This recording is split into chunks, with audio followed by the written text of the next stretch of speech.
મોંઘી જમીન ગરીબોના માથાના છત ઢાંકવા માટે થોડી ઉપયોગમાં લેવાય. મોંઘી જમીન તો બીજાના ઉપયોગ માટે લેવાય. માફ કરશો, બીજાના નહીં, બીજા ઉપયોગમાં લેવાય, આવું કહેવું છે ભાજપના નેતાજીનું. ગરીબના માથા પર છત આવે એ પહેલા નેતાઓની નજર જમીન પર પડી ગઈ છે. રાજકોટમાં 576 આવાસ બનવાના છે, પરંતુ હવે ચર્ચા એ ઘરોની નથી, ચર્ચા જમીનની કિંમતની છે. કેટલાક નેતાઓનું કહેવું છે કે આટલી મોંઘીની જમીન પર ગરીબોના આવાસ ન બનવા જોઈએ, તેનો ઉપયોગ બીજે થવો જોઈએ. હવે સવાલ એ છે કે ગરીબોને ઘર આપવા માટે સરકાર જમીન ફાળવે છે કે પછી જમીનની કિંમત જોઈને ગરીબોને ત્યાંથી ખસેડી દેવા માટે. હવે વાત કરીએ કોણ છે આ નેતાજી, જે રાજકોટના નેતાજીને સરકાર કરતાં પણ વધારે ખબર પડે છે. શું છે સમગ્ર મામલો, આવો જાણીએ આ અહેવાલમાં.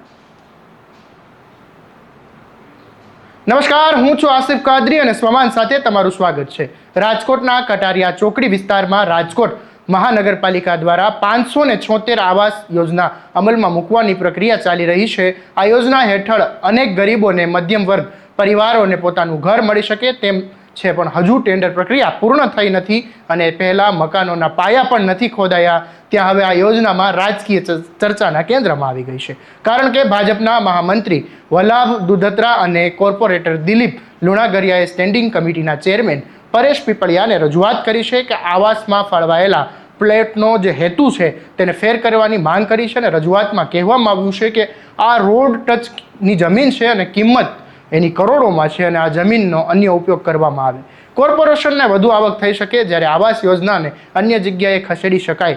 જ્યારે સરકાર ગરીબોને શહેરની વચ્ચે અને સારી સુવિધા ધરાવતા વિસ્તારમાં ઘર આપવા માટે જમીન ફાળવે છે, ત્યારે એ જ જમીન ગરીબોથી દૂર રાખવાની વાત શા માટે થઈ રહી છે? શું ગરીબોને શહેરની મુખ્ય જગ્યા ઉપર રહેવાનો અધિકાર નથી? શું ગરીબો માત્ર છેવાડાના અને ઓછી કિંમતની જમીન ધરાવતા ઉપર રહેવા યોગ્ય ગણે? આ સમગ્ર મામલે સ્ટેન્ડિંગ કમિટીના જે ચેરમેન છે પરેશ પીપળિયાએ એણે પણ સ્વીકાર્યું છે કે તે આવી રજૂઆત મળી છે અને તેમણે જણાવ્યું કે જે પ્લોટ કે અન્ય ઉપયોગ માટે રાખવાની વાત છે, આવાસ યોજનાને 60 ફૂટના રોડ તરફ ખેંચવાની માંગ કરવામાં આવી છે. ત્યારે સાંભળી લ્યો પરેશ પીપળિયા શું કહે છે.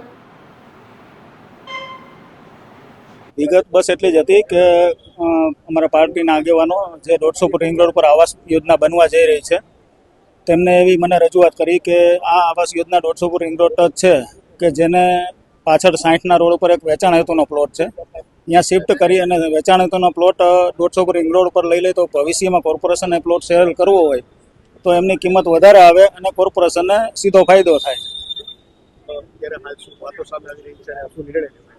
નિર્ણય બિલકુલ કાંઈ પણ નથી લેવાનો. મેં એમને કીધું કે પાર્ટી સંકલન કરીને નિર્ણય લેશું. ના, કોઈ સાથે વાત નથી. જો કે પરેશ પીપળિયાએ આ મામલે સ્પષ્ટ કર્યું છે કે પ્લોટનો હેતુ ફોર કરવાનો જે અધિકાર છે તે તેમના પાસે નથી, તેના માટે રાજ્ય સરકારની મંજૂરી જરૂર છે. પરંતુ રજૂઆત બાદ હવે ચર્ચાઓનો દોર શરૂ થયો છે, કારણ કે એક તરફ સરકાર સૌને ઘરની વાત કરે છે અને બીજી તરફ ગરીબો માટે ફાળવવામાં આવેલી જમીનને અન્ય ઉપયોગ માટે રાખવાની માંગ થઈ રહી છે.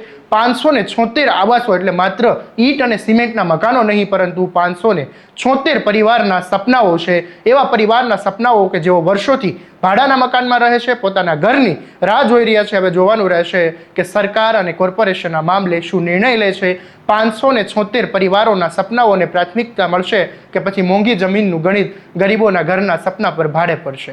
આ સવાલોના જવાબ આગામી દિવસોમાં સામે આવશે, પરંતુ હાલ રાજકોટમાં આ મુદ્દો ચર્ચાનો કેન્દ્ર બની ગયો છે. દરેક અપડેટ માટે તમારા સ્વમાનને ફોલો અને લાઇક કરી દેજો અને આ વિડીયોને શેર કરવાનું ભૂલતા નહીં.